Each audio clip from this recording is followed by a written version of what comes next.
साथियों इस वक्त बहुत ही बड़ी अपडेट निकल के आ रही है पश्चिम बंगाल शिक्षक भर्ती को लेकर। साथियों पश्चिम बंगाल शिक्षक भर्ती जो 2016 में हुई थी उसको 8 सालों के बाद हाई कोर्ट ने क्या किया है, उस भर्ती को रद्द कर दिया है। यानी कि जो 36,000 की जो बहाली हुई थी उस प्रोसेस को ही खत्म किया है और उसमें जो 24,000 शिक्षक की नियुक्ति हुई थी उसको भी रद्द कर दिया गया है। और जो शिक्षक बहाल हुए थे 2016 में और 2024 है, यानी कि 8 सालों के अंदर जितनी भी उन्होंने सैलरी थी उनको जो है वापस करने को कहा गया है। तो क्या है पूरा मामला, मैं आपको इस वीडियो के माध्यम से पूरी जानकारी देने वाला हूं। और साथ ही बीपीएससी टीआरई 1.0 और 2.0 पे इसका क्या असर पड़ने वाला है इसके ऊपर भी हम बातचीत करने वाले हैं। क्योंकि यहाँ पे भी आप देखेंगे कि 5 लाख 10 लाख में सेटिंग यहाँ पे प्रोसेस चल रहा था और वही मामला जो है जो अभी पश्चिम बंगाल से निकल के आ रही है, सेम मामला जो है पश्चिम बंगाल में था जो कि अभी बिहार में आपका टीआरई 3.0 में उजागर हुआ है। और ऐसे मामले जो है टीआरई 3.0 में ही नहीं बल्कि 1.0 और 2.0 के भी अंदर सामने आ रही है। तो सारे टॉपिक के ऊपर हम लोग इस वीडियो के अंदर बातचीत करने वाले हैं, इसलिए वीडियो को आप लास्ट तक जरूर देखें। वीडियो शुरू करने से पहले मैं आपसे एक छोटा सा रिक्वेस्ट करना चाहूंगा कि आप अभी तक इस चैनल पर नए हैं तो आप इस चैनल को सब्सक्राइब कर ले और बेल आइकन को दबा दें ताकि ऐसे ही लेटेस्ट वीडियो मिलता रहे। चलिए शुरू करते हैं। साथियों पूरा मामला क्या है आइए इसको डिटेल्स में समझते हैं। जैसा आप अभी देख पा रहे हैं कि बंगाल में 24,000 शिक्षकों की नियुक्ति रद्द कर दी गई है और यह हाई कोर्ट का आदेश है और 8 साल की सैलरी भी लौटाने को कहा गया है। और ममता बनर्जी बोली है जो पश्चिम बंगाल की जो मुख्यमंत्री है, उन्होंने कहा है कि फैसला जो है गैर कानूनी है। जो हाई कोर्ट ने फैसला सुनाया है वह गैर कानूनी है और यह मामला जो है सुप्रीम कोर्ट जाएगा। यानी कि ममता बनर्जी ने कहा कि हम शिक्षकों की नौकरी बचाने के लिए सुप्रीम कोर्ट भी जाएंगे। आगे देखिए, आगे जो अपडेट है कि ईडी ने शिक्षक भर्ती घोटाले में पार्थ चटर्जी को 23 जुलाई 2022 को अरेस्ट किया था। इसके बाद मॉडल अर्पिता मुखर्जी के घर छापे में 50 करोड़ रुपए कैश और ज्वेलरी भी मिली थी। कलकत्ता हाई कोर्ट ने सोमवार को 2016 में हुई शिक्षक भर्ती परीक्षा जो है रद्द कर दी है। यानी इसकी बहाली जो हुई थी यह बहाली प्रोसेस 2016 में हुआ था। इसके अलावा अवैध नियुक्ति पर काम कर रहे शिक्षकों को 7 से 8 साल के दौरान मिली सैलरी भी वापस करने का निर्देश दिया गया है। देखिए ये सभी शिक्षकों को नहीं किया गया है, यानी कि जो अवैध रूप से नियुक्ति पाए हैं, यानी कि जो गलत तरीके से पाए हैं या जो फर्जी डॉक्यूमेंट के तहत पाए हैं उनको जो है सैलरी वापस करने के लिए कहा गया है। यह सभी को नहीं कहा गया है। जो पहले से अगर मान लीजिए जॉब कर रहे हैं और उन्होंने सैलरी उठाई है और उस जेन्युइन तरीके से उठाई है तो उनकी सैलरी वापस नहीं होगी। लेकिन जो अवैध तरीके से, यानी कि जो गलत तरीके से अपना गलत डॉक्यूमेंट के साथ या किसी अन्य प्रकार से अगर उन्होंने जॉब पाया है तो उनको जो है पूरी सैलरी जो है 8 वर्षों का लौटाना होगा। जस्टिस देवांशु बसाक और जस्टिस सब्बर रशीदी की बेंच ने कहा कि कैंसर पीड़िता जो सीमा दास है उनकी नौकरी सुरक्षित रहेगी।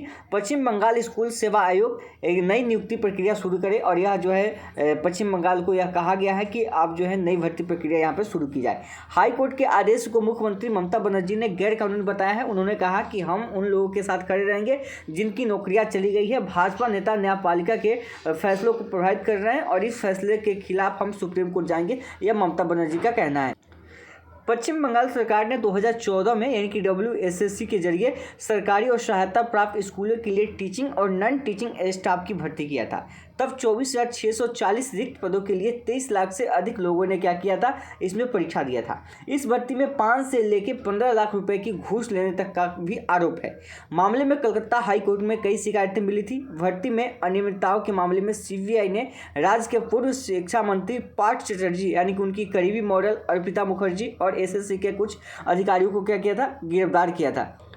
अगर हम इसके टाइमलाइन को देखें तो आप देख सकते हैं कि कब कब यह मुद्दा क्या हुआ था। यानी कि 2016 में पश्चिम बंगाल के स्कूल में सेवा आयोग के शिक्षकों की भर्ती के लिए एग्जाम दिया था और रिजल्ट कब आया था, ये प्रोसेस कब तक चली थी और ज्वाइनिंग कब तक हुआ था, ये सभी चीज़ें जो आप यहाँ पे देख सकते हैं। ठीक है, अब इसमें आरोप क्या था, आरोप यह था कि जो मेरिट लिस्ट से बाहर वाले हैं, यानी कि जो मेरिट लिस्ट में नहीं आए थे, यानी कि जिनका नंबर कम था उनको भी नौकरी दे दिया गया। यह बातें निकल के आई थी और जांच में भी इसकी पुष्टि हुई थी कि जो मेरिट लिस्ट में नहीं थे उनको भी नौकरी दे दी गई है। अब जैसे कि बिहार में भी देखेंगे जो BPSC टीआरई 1.0 था और 2.0 था, इसमें भी ऐसा ही हुआ है। बहुत ऐसा हुआ है कि जो अयोग्य अभ्यर्थी है, जैसे कि देखिए ये भी जानते हैं जो लगभग आपका टीआरई 1.0 और टीआरई 2.0 भी, यह भी लगभग जानते हैं, आज नहीं जाए कुछ दिन के बाद जाए, लेकिन ये भी वैसा ही सिचुएशन यहाँ पे बनता जा रहा है, क्योंकि इसमें बहुत ही फर्जी तरीके से अभ्यर्थी जो इसमें घुसे हुए। आप प्रतिदिन देखते हैं कि यहाँ पे जो भी डॉक्यूमेंट आता है, कभी किसी के पास स्टेट का प्रमाण पत्र नहीं होता है, किसी के पास सीटेट का प्रमाण पत्र नहीं होता है, तो किसी के पास कोई और डॉक्यूमेंट नहीं होता है।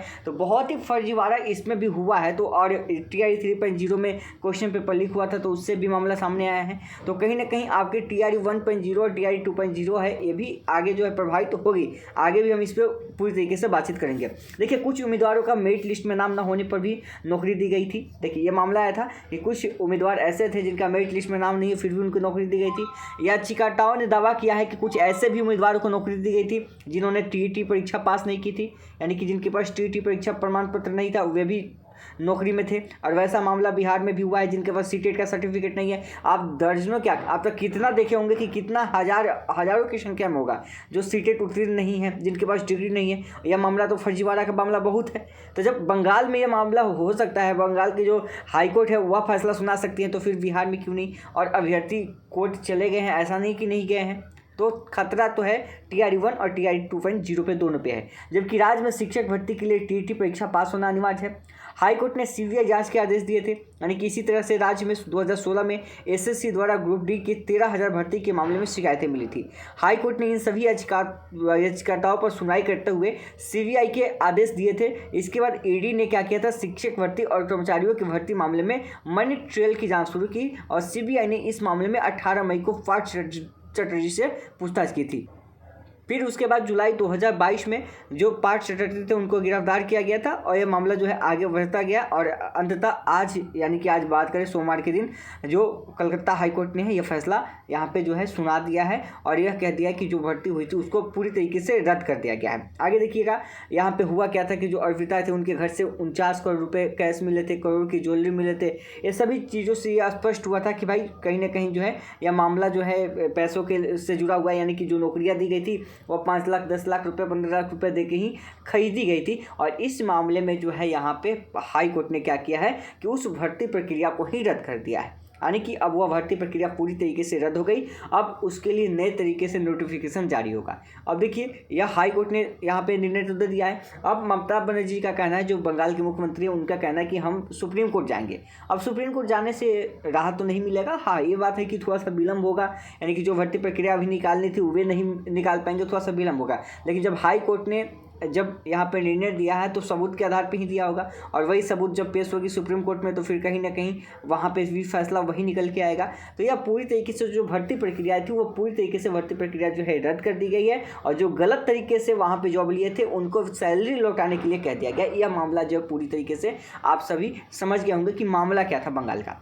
अब बिहार का भी सिचुएशन ऐसा ही है कि ये भी आरोप लगे हुए हैं कि 5 लाख लेके, 10 लाख लेके, 15 लाख लेके नौकरियां दी गई है। अब इसकी भी जब जांच होगी तब यह मामला सामने निकल के आएगा। अभी तो जांच किस पे होगी, जो फर्जी वाला भरे हुए हैं, चाहे सीटेट के हो, स्टेट की बात हो, या फिर अलग डॉक्यूमेंट की बात हो जिनके पास डॉक्यूमेंट नहीं है, वैसे अभ्यर्थी जो भरे पड़े हैं, जब उसकी जांच होगी तो कनेक्शन एक से एक जुड़ता हुआ चलेगा। और ये मत सोचिए कि आज अगर अभी बहाली हो गया तो हम सुरक्षित हैं। बहाली कितनी जल्दबाजी में हुआ आपको भी पता है, और 2023 में हो गया, हम जॉब में आ गए हैं तो सुरक्षित है, ऐसा नहीं। आप सामने उदाहरण देख सकते हैं कि 2016 में ही ये लोग जॉब में थे, 2016 में ही जॉब में थे, और 2016 की ही बारी थी, और 2024 में क्या हुआ, 2024 में इसको रद्द करना पड़ा। तो ऐसा नहीं है कि आप जॉब में हैं तो आप सुरक्षित हैं, इस बात का भी आपको ध्यान रखना है। हाँ, यह मैटर करता है कि आपकी बहाली जो है कितनी साफ़ सुथरे तरीके से हुई है, और आपको भी पता होगा कि TRE 1.0 और TRE 2.0 कितने साफ़ सुथरे तरीके से हुई है, इसके बारे में भी आपको पता होगा। आगे जो अपडेट आएगी, अभी आपको पता है कि जो EUE यानी कि आपराधिक इकाई की टीम है, जो अभी उज्जैन से कुछ लोगों को पकड़ के लाई है, वहाँ से अभी मामला जो है निकल के आ रही है। तो ये जांच चल रही है, और आगे जो भी रिपोर्ट होगी वह EOU देगी, फिर हाई कोर्ट जाएगा, और हाई कोर्ट से इस मामले में भी बहुत सारी चीज़ें निकल के सामने आ सकती है। बस वेस्ट एंड वाट की स्थिति में रहिए आप लोग। जैसे कोई और अपडेट आएगी हम आपको देंगे, उसके लिए आप हमारे टेलीग्राम चैनल के साथ जुड़ जाइए और व्हाट्सएप ग्रुप के साथ जुड़ जाइए, जिसका लिंक आपको वीडियो के डिस्क्रिप्शन में है। और उम्मीद करते हैं कि पूरी मामला आपको समझ में आ गई होगी कि बंगाल का मामला क्या था, कैसे प्रोसेस था, और कैसे यहाँ पे वह भर्ती प्रक्रिया जो है रद्द हुई है। अब आपके मन में जो भी सवाल होगा आप कमेंट बॉक्स में कमेंट कर सकते हैं। हम अगले टॉपिक पे आपका जो भी सवाल होगा उसका जवाब देने का पूरा कोशिश करेंगे। तो मिलते हैं नेक्स्ट वीडियो में।